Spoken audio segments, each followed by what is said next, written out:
اعوذ باللہ من الشیطان الرجیم بسم اللہ الرحمن الرحیم یا ایہا الذین آمنوا توبوا الی اللہ توبۃ نصوحا صدق اللہ العظیم۔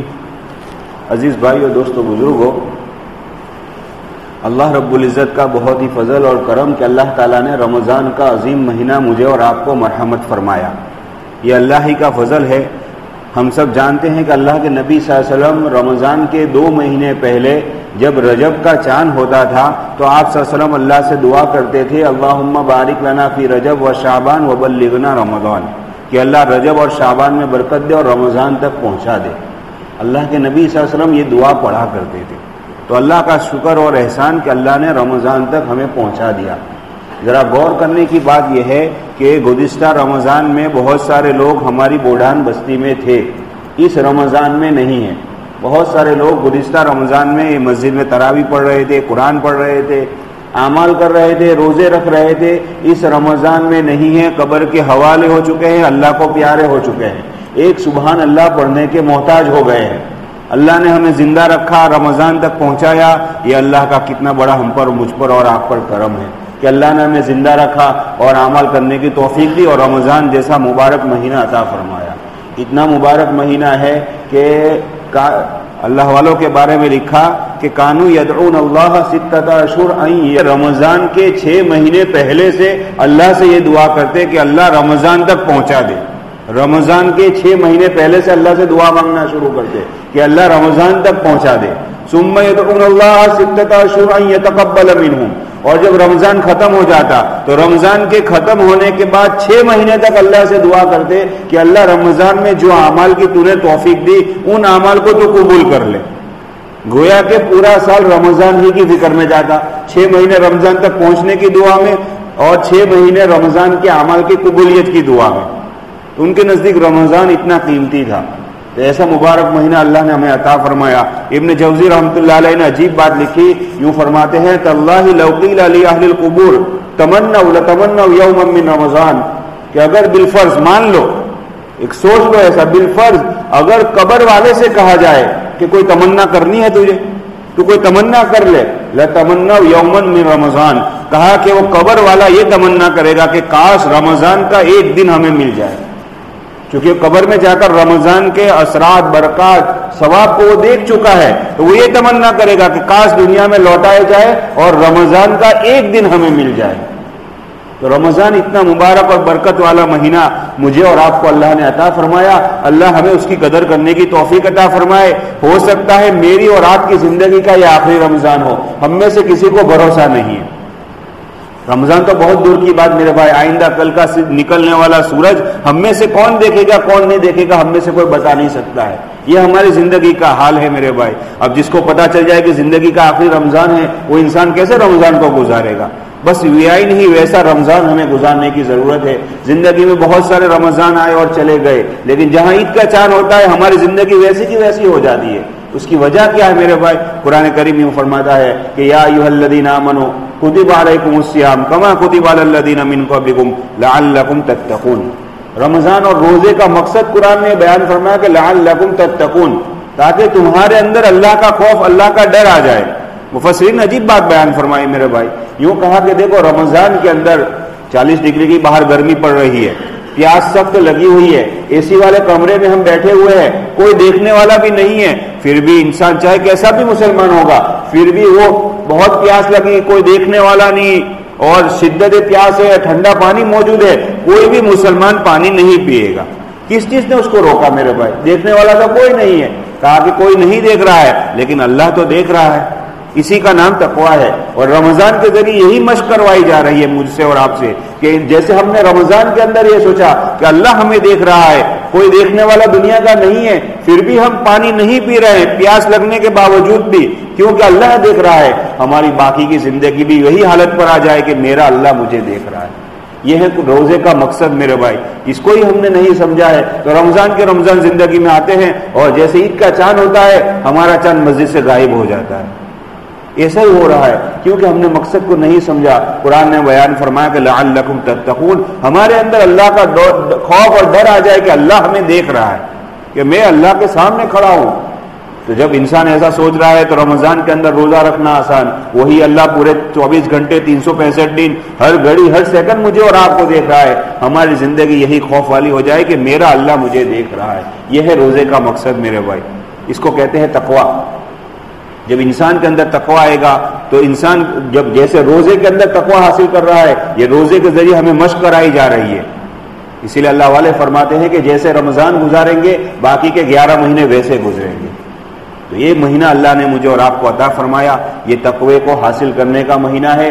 اللہ کا خوف، اللہ کا ڈر، تقوی ہمارے دلوں میں پیدا کرنے کی ضرورت ہے میرے بھائی۔ جب اللہ کا ڈر آئے گا، اللہ کا خوف آئے گا، میرا اللہ مجھے دیکھ رہا ہے، بندے کے دل میں یہ بات آئے گی، گناہ کرنا بندے کے لیے آسان ہو جائے گا، گناہ سے رکنا آسان ہو جائے گا، نیکی کرنا آسان ہو جائے گا میرے بھائی۔ ہمارے اندر سے یہی بات نکل رہی ہے کہ میرا اللہ مجھے دیکھ رہا ہے۔ نتیجتاً کیا ہے میرے بھائی، اللہ معاف فرمائے، رمضان کا مہینہ ہے پھر بھی ہمارا حال دیکھ لیجئے میرے بھائی، نماز کی نمازیں چھوٹی جا رہی ہے، روزوں کا حال ہمارا دیکھ لیجئے میرے بھائی۔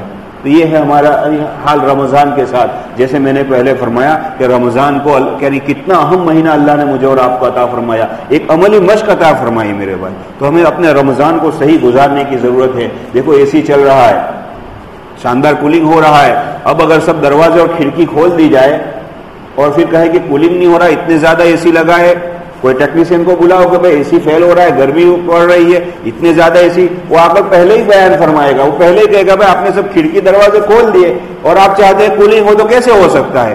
اللہ والے فرماتے ہیں کہ جب یہ بات سمجھ گئے تو اب یہ بات سمجھو کہ ہم نے جب نیکیوں کی کولنگ شروع کی ہے رمضان کے اندر، ہر انسان کچھ نہ کچھ تو اعمال کر ہی لیتا ہے، جب نیکیوں کی کولنگ ہم نے شروع کی ہے تو ہم گناہوں کی کھڑکیاں نہ کھولیں۔ ایک طرف تو ہم نیکی پر نیکی کیے جا رہے ہیں اور ایک طرف ہم نے گناہوں کی کھڑکیاں بھی کھولی ہے، تو وہ رمضان سے ہمیں کیا حاصل ہوگا؟ وہ رمضان تو جیسے عید آئے گی ویسے رمضان چلا گیا، ہم مسجد سے غائب ہو جائیں گے، اعمالوں سے ہم دور ہو جائیں گے، قرآن سے ہم دور ہو جائیں گے، کیونکہ ہم نے جب نیکی کی ساتھ میں ہم نے گناہ کی کھڑکیاں کھولی ہے۔ تو ضرورت ہے کہ ہم رمضان کو گناہوں سے بچانے والا گزارے۔ رمضان ہمارا جہاں نیکی، اللہ کا احسان ہے، اللہ ہر مسلمان کو عام دنوں کے مقابلے میں کچھ نہ کچھ زیادہ توفیق دے ہی دیتے ہیں، لیکن میرے بھائی ضرورت ہے کہ ہم گناہوں سے اپنے روزے کی حفاظت کریں۔ حضرت شیخ رحمۃ اللہ فضل رمضان میں وہ لمبا واقعہ نقل کر رہے ہیں، وہ 2 عورتوں نے روزہ رکھا اور بہت لگا، مرنے کے قریب ہو گئی، آخر میں یہ ہوا کہ تم نے غیبت کی تھی۔ دیکھو جب گناہ کرتا ہے انسان تو دنیا میں نقصان کہ روزہ بہت لگتا ہے، اور آخرت کا یہ نقصان کہ یہ روزہ ہمیں بھی، یہ تو پھٹا ہوا روزہ، حدیث میں فرمایا یہ روزہ تو پھٹا ہوا ہے، یہ روزہ جنت کیسے دلا سکتا ہے؟ تو ہمیں اپنے رمضان کو، اپنے روزوں کو گناہوں سے بچانے کی بہت ضرورت ہے۔ جہاں ہم نیکی کر رہے ہیں، تلاوت کر رہے ہیں، ذکر کر رہے ہیں، روزے رکھ رہے ہیں، سحری، افطار، تہجد سب کر رہے ہیں میرے بھائی، لیکن ہم اپنے روزے کو گناہوں سے بچائیں۔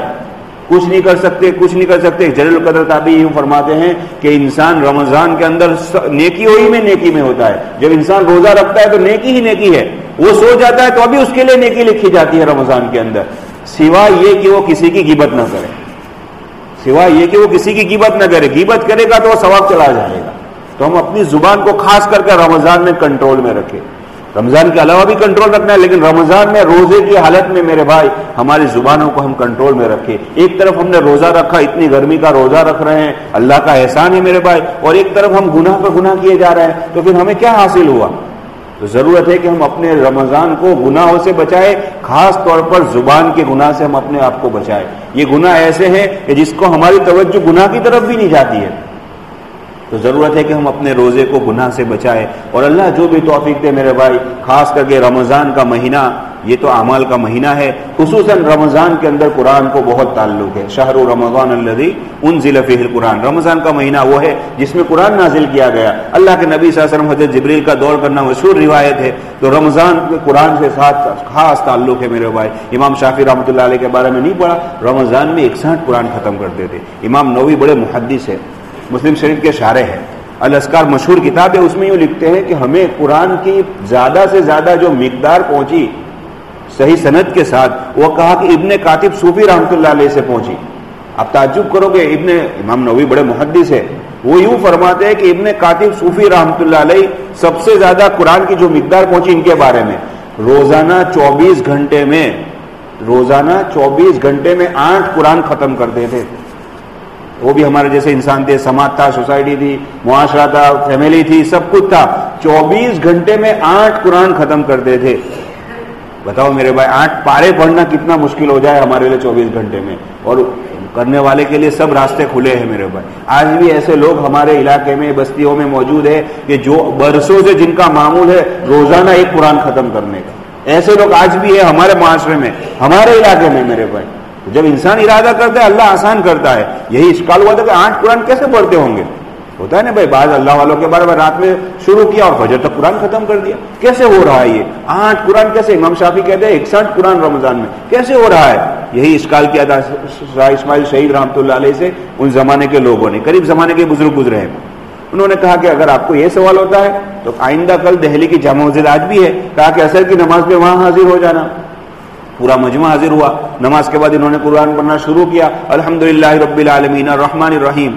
اس زمانے میں مینارہ جو آج بھی ہے, مینارے پر چڑھ کر مؤذن اذان دیا کرتا تھا. جب مؤذن مغرب کی اذان دینے کے لیے مینارے پر چڑھ رہے تھے تب لوگوں نے دیکھا کہ انہوں نے سورہ ناس شروع کی اور اذان سے پہلے سورہ ناس ختم کر دی. عصر اور مغرب کے بیچ میں پورے مجمع کے سامنے پورا قرآن سنا دیا. جب انسان قرآن کے پیچھے لگتا ہے اللہ اس کے اوقات میں برکت بھی ایسی دیا کرتے ہیں. جب انسان قرآن کو اپنا مشغلہ بناتا ہے اللہ اس کے وقتوں میں ایسا کیا ہے برکت دیا کرتا ہے. ضرورت ہے کہ ہم اپنے آپ کو قرآن سے جوڑیں. قرآن کے پیچھے ہمیں 3 طرح کی محنت کرنے کی ضرورت ہے. ایک تو ہمیں قرآن پڑھنے کی ضرورت ہے کہ زیادہ سے زیادہ ہم قرآن پڑھنے والے بنیں. دوسرا, ہمیں قرآن پڑھنا جتنا ضروری ہے اس سے زیادہ ضروری قرآن کو صحیح پڑھنا ہے. بچپنے میں ہم نے مکتب میں قرآن پڑھا تھا, اس کے بعد ہمیں احساس ہی نہیں ہم کیسا قرآن پڑھ رہے ہیں. وہ سورہ فاتحہ ہم برسوں سے پڑھ رہے ہیں لیکن کبھی کسی عالم حافظ کو ہم نے نہیں سنایا کہ ذرا میری سورہ فاتحہ تو سنو. 10 صورتیں ہم رمضان میں یعنی ہر نماز میں پڑھ رہے ہیں, ان 10 صورتوں کو سنو میرے بھائی, تب ہمیں پتہ چلے گا کہ ہم کیسا قرآن پڑھ رہے ہیں. حدیث پاک کا مضمون یوں ہے رب قارئ للقرآن والقرآن یلعنہ. بہت سارے قرآن پڑھنے والے ایسے ہیں کہ قرآن پڑھتے ہیں اور خود قرآن ان پر لعنت کرتا ہے. بہت ساری مرتبہ ایسا ہوتا ہے کہ معمولی الفاظ کے بدلنے سے معنی بدل جاتا ہے, نماز ٹوٹ جاتی ہے. تو قرآن کو پڑھنا ایک پہلا حق ہے, اور قرآن کو صحیح پڑھنا یہ اس سے بڑا حق ہے. اور تیسرا ہے قرآن کو سمجھنا. برسوں کے ہم نمازی ہر نماز کی ہر رکعت میں سورہ فاتحہ پڑھتے ہیں, لیکن میرے بھائی اللہ معاف فرمائے مجھے اور آپ کو سورہ فاتحہ میں میرا اللہ مجھے کیا کہہ رہا ہے, اس کا مفہوم کیا ہے, مطلب کیا ہے, ٹرانسلیشن کیا ہے, مجھے آپ کو نہیں معلوم. آج بریکنگ نیوز کیا چل رہی ہے, سوشل میڈیا میں کیا بریکنگ ہے, سب ہمیں معلوم, لیکن اللہ سورہ فاتحہ میں برسوں کا میں نمازی ہر نماز کی سنت ہو واجب ہو فرض ہو ہر نماز کی ہر رکعت میں سورہ فاتحہ پڑھ رہا ہوں, لیکن وہ سورہ فاتحہ میں میرا اللہ مجھے اور آپ کو کیا کہہ رہا ہے مجھے نہیں معلوم. ہم ایسے مسلمان ہیں. تو یہ 3 طرح کے حقوق علماء نے بیان فرمائے. قرآن کو پڑھنا ہے اور قرآن کو صحیح پڑھنا ہے اور قرآن کو سمجھنا ہے. یہ رمضان کا مہینہ ہمیں اس کی مشق کرا رہا ہے کہ ہم قرآن کا مہینہ ہے, قرآن کو زیادہ سے زیادہ پڑھنے والے بھی بنے. اللہ کا احسان مانیے, اتنے حافظ اتنے قاری اتنے مفتی مجمع میں بستی میں موجود ہے. اللہ کا احسان مانیے میرے بھائی, یہ بھی اللہ کا ہم پر کتنا بڑا کرم ہے کہ قرآن پڑھنے والے اور قرآن سمجھانے والے سنانے والے ہمارے پاس موجود ہے. تعجب کرو گے میرے بھائی, روزے کی حالت میں ممبر پر بیٹھ کر سنا رہا ہوں. ایک بستی ہے, ابھی جانا ہوا رمضان سے پہلے, سورت ضلع کی بستی ہے اور آپ سے بہت قریب ہے, 30-40 کلومیٹر کے فاصلے پر ہے. آس پاس 3 بڑے بڑے دارالعلوم ہیں. اس بستی میں جانا ہوا, مسجد بھی ہے محلہ بھی ہے, 70-80 سال سے مسلمان وہاں آباد ہے. مسجد کے امام صاحب نے یہ سنایا کہ 70 سال میں آج تک ہماری بستی سے کوئی بھی حافظ نہیں بنا ہے. قریب سورت ضلع کی بستی میں, کوئی دور کے علاقے کی بات نہیں کر رہا ہوں. اللہ کا احسان مانیے, اتنے حافظ اتنے قاری مفتی ہمارے مجمع میں موجود ہے ہماری بستی میں. ان سے کوئی تھوڑا ٹائم لو کہ بھائی ذرا قرآن سمجھاؤ ہمیں, قرآن سناؤ ہمیں, ہم سے قرآن سنو کہ ہم کیسا پڑھ رہے ہیں. برسوں سے ہم نے نماز میں پڑھ رہے ہیں, وہ 10 صورتیں تو ہماری صحیح کرا دیں. یہ رمضان کا مہینہ قرآن کا مہینہ ہے میرے بھائی. تراویح کو بوجھ نہ سمجھے, ٹائم گھڑیال دیکھ کر گھڑی دیکھ کر نماز پڑھنے کی عادت نہ ڈالے میرے بھائی. اللہ کا احسان ایسی بھی چل رہا ہے, قرآن ہم پڑھ نہیں پاتے, پورا قرآن ختم ہم میں سے اکثروں کا نہیں ہوتا ہے. امام صاحب رمضان میں تراویح میں قرآن سناتے تو اس کو تو پورا سنے. گھڑی دیکھ کر تراویح پڑھنے کی عادت نہ ڈالے. اللہ کا احسان مانے کہ اللہ نے اس کے ڈاکٹر عبدالحی عارفی رحمۃ اللہ علیہ حضرت تھانوی کے بڑے خلفاء میں سے, وہ یوں فرماتے ہیں کہ اللہ کا احسان کہ اللہ نے رمضان میں تراویح کے ذریعے 40 مقام قرب زیادہ عطا فرمائے. 40 سجدے اللہ نے رمضان میں زیادہ کرنے کی توفیق عطا فرمائی. اس کو بوجھ نہ سمجھے. شاعر نے یہی بات تو کہی ہے میرے بھائی, وہ ایک سجدہ جسے تو گرا سمجھتا تھا کر دیتا ہے ہزاروں سجدوں سے بے نیاز. ایک سجدہ بھاری پڑتا ہے لیکن اللہ کا کتنا احسان کہ اللہ نے ہماری پیشانی اپنے سامنے جھکنے کی توفیق عطا فرمائی. کوئی کسی درخت کے سامنے جھکا رہا ہے, کوئی پتھر کے سامنے, کوئی سورج کے سامنے, کوئی کسی جانور کے سامنے. اللہ کا احسان کہ اللہ نے ہماری پیشانی جھکائی تو اپنے سامنے جھکائی. تراویح کو بوجھ نہ, کچھ ہم نہیں پڑھ سکتے, کم از کم سن تو لے. بوجھ نہ سمجھے تراویح کو میرے بھائی, اعمال کو بوجھ نہ سمجھے, ہائے واویلا نہ. اللہ کا احسان کہ اللہ نے توفیق دی. اللہ ہی تو توفیق دیتا ہے. بہت گرمی, بہت پیاس لگی, یہ ہائے واویلا, ہمارا غصہ پھر گھر والی عورتوں پر نکالنا, وہ بھی روزے دار ہے, ان کو بھی اعمال کی تلقین کرے کہ بھائی ایک مہینہ ہم کم کھائیں گے چل جائے گا, تو بھی تو محتاج ہے اللہ کی بندی. حضرت شیخ نہیں لکھتے ہیں کہ ہماری گھر کی مستورات کو دیکھتا ہوں کہ گھر کے کام کاج کے ساتھ روزانہ رمضان میں 15-20 بار پڑھ لیا کرتی ہے. تو کیا ہماری گھر کی عورتوں کے لیے ضروری نہیں ہے میرے بھائی ہم ان کو بھی تھوڑا فارغ رکھے تاکہ وہ بھی اللہ کی عبادت میں لگے, اللہ کے قرآن کو پڑھنے میں, عبادتوں میں لگے, وہ بھی محتاج ہے. اور میرے بھائیو خاص طور پر دعا کا مہینہ ہے یہ, جہاں رمضان کے احکام قرآن نے اتارے. بیچ میں آیت ہے وَإِذَا سَأَلَكَ عِبَادِي عَنِّي فَإِنِّي قَرِيبٌ أُجِيبُ دَعْوَةَ الدَّاعِ إِذَا دَعَانِ. دعا کیا ہے میں مفسرین نے بیان فرمایا کہ رمضان کو دعا سے بہت خاص تعلق ہے, اسی لیے پورا جو رکوع ہے وہ پورا رکوع رمضان کے حکام کے بارے میں, بیچ میں ایک آیت دعا کے اللہ نے ذکر کر دی. اس کی وجہ یہی بیان فرمائی کہ رمضان کو دعا کے ساتھ خاص تعلق ہے. تو میرے بھائی پورے سال تو ہمیں دعا کی توفیق نہیں ہوتی, تو ہم رمضان کے مہینے میں سحری اور افطار یہ خاص قبولیت کے وقت ہے میرے بھائی. تو ذرا 5 منٹ جلدی اٹھ جائے. چلو اٹھ نہیں سکتے تو احتیاطاً صبح صادق سے 5 منٹ پہلے 10 منٹ پہلے اعلان کیا جاتا ہے کہ بھائی سحری اب ختم کر دو. اس کے بعد دعا تو مانگ لے, جب تک اذان نہ ہو دعا کے لیے تو کوئی مکروہ وقت نہیں ہے. تو جب ہم سحری ختم کریں وہاں سے لے کر اذان تک کا وقت تو دعا کے لیے خاص کر لے. میرے بھائی ہم سب دعا کے محتاج نہیں ہیں, ہم سب پریشان ہیں. کوئی اپنی پریشانی ظاہر کر رہا ہے, کوئی پریشانی ظاہر نہیں کر رہا ہے. انفرادن بھی پریشان, اجتماعیت کے اعتبار سے بھی. ہمارے بھائیوں کا حال دیکھو میرے بھائی, غزہ کا حال دیکھو, فلسطین کا حال دیکھو, کشمیر کا حال دیکھو. ہم کوئی اور مدد تو نہیں کر سکتے, کم از کم ہم اپنی دعاؤں میں ان کا حصہ تو لگ سکتے ہیں. حدیث پاک کا مضمون یوں ہے جب بندہ اپنی دعا میں اپنے بھائیوں کو یاد کرتا ہے, امت کو یاد کرتا ہے, اللہ اس کی دعا کو ضرور قبول کرتا ہے. ہم اپنے لیے مانگے, فیملی کے لیے مانگے, امت کے لیے مانگے, بستی کے لیے مانگے, 5 منٹ 10 منٹ زیادہ سے زیادہ نکالے. اور دوسرا وقت جو ہے دعا کی قبولیت کا افطار کا وقت ہے میرے بھائی. اس افطار کے وقت میں جہاں ہمارا توجہ پوری کھانے کی طرف ہوتی ہے, ذرا 5 منٹ 10 منٹ پورے گھر کو جمع کر دے کہ بھائی سب بیٹھ جاؤ, سب پہلے سے فارغ ہو جاؤ, دسترخوان پہلے سے لگا لو, بچوں کو لے کر گھر والوں کو لے کر دعا کے سامنے, اللہ کے سامنے ہاتھ اٹھاؤ میرے بھائی. یہ حدیث پاک کا مضمون ہے کہ روزے دار کی افطار کے وقت میں دعا کو اللہ ضرور قبول کرتا ہے. اب یہ وقت ہے دعا کو اللہ سے لینے کا. اللہ نے پورے دن جو روزے کی توفیق دی وہ اللہ سے مانگنے کا وقت ہے یہ. تو افطار کے وقت میں میرے بھائی دعا مانگنے والے بنے. دعا کا اس مہینے کے ساتھ خاص تعلق ہے. یہ مہینہ گویا کہ دعا, اسی لیے تو بیچ کے اندر دعا کی آیت رمضان کے ساتھ ذکر فرما دی. تو ہمارے لیے ضروری ہے کہ ہم دعا والے بنے. پورا سال تو ہمیں توفیق نہیں ہوتی, تہجد میں اٹھ نہیں پاتے ہیں, مشکل ہوتا ہے. رمضان میں سحری کے بلبوتے پر اٹھ ہی گئے ہیں, ذرا 5 منٹ 10 منٹ اللہ کو منوا لو میرے بھائی. اللہ دینے پر آیا ہوا ہے, کوئی مانگنے والا ہے, کوئی مجھ سے رزق طلب کرنے والا ہے, کوئی مجھ سے اپنے گناہوں کی معافی مانگنے والا. اب ایسے وقت میں بھی ہم اللہ سے نہیں مانگیں گے تو ہم کس کا انتظار کریں گے میرے بھائی؟ کس چیز کا انتظار؟ کورونا میں بہت سارے لوگ اللہ کے حوالے ہو چکے, ہم کس کا انتظار میں ہیں؟ اللہ کا احسان مانیے کہ اللہ نے زندہ رکھا. اللہ کا کتنا احسان ہے میرے بھائی. اب ہم کس کا انتظار کر رہے ہیں؟ اپنی پچھلی زندگیوں سے توبہ کرنے پر, معافی مانگنے پر. اب اگر ابھی بھی توبہ نہیں کی, معافی نہیں مانگی, تو پھر کون سا وقت آئے گا؟ الم یأن للذین آمنوا ان تخشع قلوبهم لذکر اللہ. کیا ایمان والوں کے لیے ابھی بھی وقت نہیں آیا کہ ان کے قلوب اللہ کی طرف مائل ہو جائے, اللہ سے ڈر جائے؟ ابھی بھی وقت نہیں آئے گا تو میرے بھائی کون سا وقت آئے گا؟